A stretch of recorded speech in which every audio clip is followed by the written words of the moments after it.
গতকাল একটা ফেসবুকের পোস্টকে কেন্দ্র করে আমার একটা সাধারণ কমেন্ট, তো ফেসবুকের পোস্টকে কেন্দ্র করে আমি একটা সাধারণ কমেন্ট করেছিলাম, কত রঙ্গ দেখি দুনিয়ায়। এই কত রঙ্গ দেখি দুনিয়ায় এই কমেন্টটা করাতে আমাদের যে 14 নম্বর ওয়ার্ডের, আমি 14 নম্বরের বাসিন্দা, আমি প্রকাশ পাল। তো আমাদের ওয়ার্ডের কাউন্সিলর যে আছে সঙ্গীতা দাস, তার যে হাজব্যান্ড, সে ফোনে প্রথমত আমার মিসেসকে আমাকে ফোন করেছিল। আমার ফোনটা বাড়িতে ছিল, একটা ফোন আমার কাছে ছিল, আমি একটু বাইরে ছিলাম।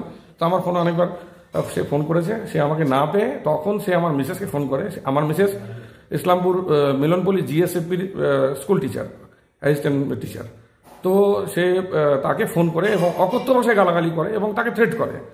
তো থ্রেট করাতে সে স্বাভাবিকভাবে ভয় পেয়ে যায় এবং সে আমাকে তার ফোন থেকে আমাকে ফোন করে যে তুমি কোথায় আছো। তাই বলে আমি বাইরে আছি, বলে তুমি একটু বাড়িতে এসো, এরকম বিক্রমের কোনো পোস্টে তুমি এমন কি কমেন্ট করেছো যে তোমাকে এইভাবে করে গালাগালি করছে, আমাকে থ্রেট করছে এবং অসম্মান সূচক অনেক কথাবার্তা বলছে। আমি তার তড়িঘড়ি বাড়িতে আসি।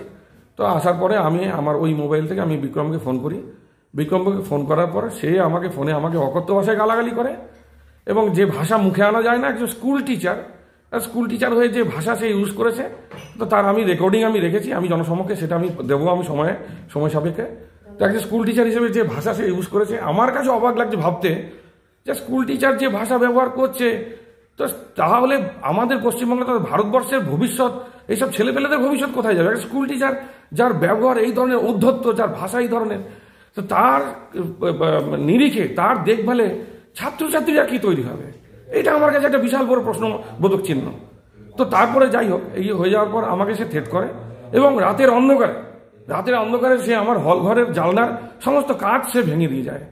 তো এই বিষয়ে আমি যথেষ্ট হতবাক এবং যথেষ্ট আমি বিষণ্ণ হয়ে পড়েছি, আমি যথেষ্ট চিন্তিত। ঠিক আছে, আমি সেই জন্য শহর প্রশাসন তথা পুলিশ প্রশাসনের আমি শরণাপন্ন হয়েছি। আমি পুলিশ প্রশাসনকে সমস্ত বিষয়টা জানিয়েছি।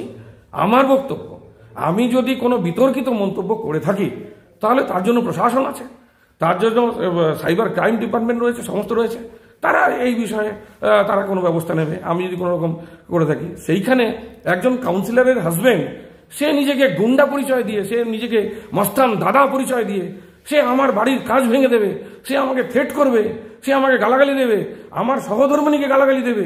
এটা কোথাকার রাজনীতি? এ কোথাকার ন্যায়? এ কি চলছে রাজ্যে? আমি এই বিষয়ে খুব হতবাক। এই জন্য আমি প্রচণ্ডভাবে দুঃখিত এবং মর্মাহত। বলছি, রাত কটার ঘটনা যখন ওরা কাজ ভেঙেছে? কাদের বিরুদ্ধে আপনার অভিযোগ?